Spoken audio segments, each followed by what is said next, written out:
pembuatan arang aktif tempurung kelapa. Tahap pertama, mengecilkan ukuran tempurung kelapa. Tahap kedua, memanaskan tempurung kelapa dengan oven pada suhu 120 derajat Celcius selama 60 menit untuk penghilangan kadar air.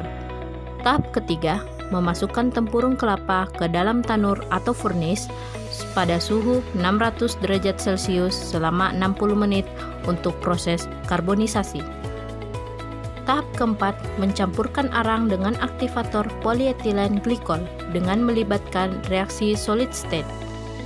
Reaksi solid state atau yang dikenal reaksi keramik yaitu metode yang melibatkan pemanasan berbagai pada temperatur tinggi yang relatif lama untuk membentuk produk yang juga berupa padatan. Tahap kelima, serbuk arang dan aktivatornya masing-masing dipanaskan dalam tanur atau furnace pada suhu 600 derajat Celcius selama 60 menit.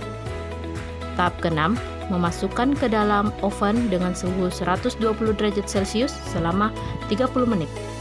Tahap ketujuh, selanjutnya arang aktif dimasukkan ke dalam desikator selama 30 menit untuk proses pendinginan. Tahap ke-8, memasukkan arang aktif ke dalam mesin grinding ball mill tipe Retsch PM400 untuk mendapatkan ukuran nanopartikel. Tahap ke-9, melakukan uji SEM untuk melihat distribusi partikel dari arang aktif tersebut. Tempurung kelapa mengandung senyawa selulosa yang merupakan polimer sederhana yang dapat membentuk ikatan kimia, memiliki permukaan rantai selulosa yang seragam, dan membentuk lapisan berpori. Material padatan berpori inilah yang mampu menyerap gas-gas yang terdapat pada asap rokok, diantaranya gas karbon monoksida. Proses pembuatan arang aktif dari kulit pisang. Tahap pertama, kulit pisang dipotong kecil-kecil dan dicuci dengan menggunakan aquades. Tahap kedua, memanaskan kulit pisang dengan oven pada suhu 80 derajat Celcius selama 1 hari 1 malam untuk penghilangan kadar air.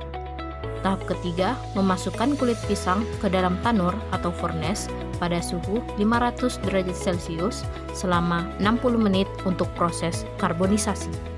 Tahap keempat, abu kulit pisang dicuci dengan aquades, kemudian hasil pencucian disaring.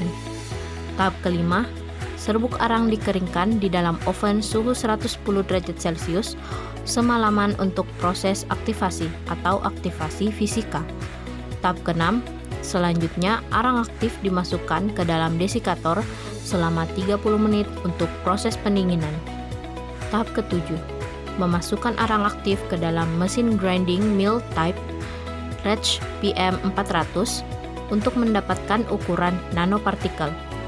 Tahap ke-9, melakukan uji SEM untuk melihat distribusi partikel dari arang aktif tersebut. Hasil penelitian yang dilakukan oleh Adinata pada tahun 2018 menunjukkan bahwa kulit pisang memiliki kandungan selulosa sebesar 14,4% dan 7,4%, lignin dan senyawa organik yang berpotensi memberikan nilai kalor yang cukup baik. Kandungan selulosa pada kulit pisang yang cukup tinggi berpotensi untuk dijadikan sebagai bahan baku pembuatan karbon aktif. Ini adalah ester. Ester berfungsi untuk mendeteksi adanya asap atau polutan yang kemudian difilter dalam alat ini dengan menggunakan arang aktif nanopartikel. Arang aktif ini terbuat dari kulit pisang dan tempurung kelapa yang memiliki ukuran 1 nanometer. Arang aktif ini akan dimasukkan ke dalam kotak kecil yang kemudian dimasukkan ke dalam alat. Selanjutnya, alat ester dahulu dinyalakan. Kemudian, ketika ada asap yang masuk, asap akan dideteksi oleh sensor gas MQ7. Sensor gas kemudian mengirim sinyal informasi ke Arduino Uno, di mana Arduino Uno adalah otak dari alat ini. Arduino Uno terletak di bagian belakang kotak filter atau penyaringan dalam box, terletak bersama dengan relay yang berfungsi untuk menyalakan atau mematikan dan satu lagi sensor gas MQ7. Arduino Uno kemudian menyalakan LED merah, buzzer, dan LCD yang akan menampilkan kadar CO yang dimiliki oleh asap tadi, yaitu sebesar 100 ppm, yang artinya tidak baik untuk di lingkungan atau dihirup. Bersama dengan itu, Arduino menyalakan kipas. Kipas inilah yang akan menghisap asap. Asap selanjutnya akan difilter pada arang aktif yang sudah dimasukkan ke dalam kotak penyaringan. Setelah penyaringan, di ujung kotak filter tadi terdapat sensor gas MQ7 yang berperan mendeteksi asap dan kadarnya. Sensor gas kembali mengirim sinyal ke Arduino. Arduino mematikan LED merah dan buzzer, menyalakan LED hijau, serta pada LCD akan tampil kadar CO yaitu 25 ppm, di mana kadar asap ini sudah lebih rendah dari sebelumnya dan aman untuk lingkungan atau dihisap. Asap kemudian keluar dari dalam kotak filter pada lubang yang ada.